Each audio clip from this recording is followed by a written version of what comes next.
O sa mga walang alam sa batas trapiko dyan ha, dapat alam nyo to para hindi kayo naaabuso tulad ko. O kanina dyan sa may Pasay, alauna ng tanghali, kainitan, tinikitan ako, overspeeding daw. Paglapit sa akin ng enforcer, sabi ko, bakit mo ako pinara sir?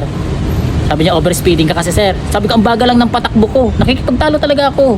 O kasi kukunin niya yung ano ko, yung license ko eh.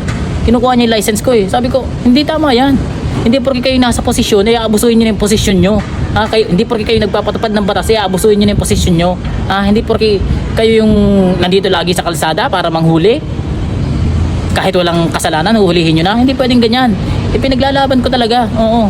Hindi pwede kasing ganyan eh. Naabuso tayo mga mga motorista eh, na wala masyadong alam sa batas trapiko. Hindi pwedeng ganyan. Kaya alam mo, simula nung pinagalitan ko siya, natameme talaga siya. Kaya yun, binigay ko na lang yung license ko kasi syempre para wala nang away. Itigil mo na yan.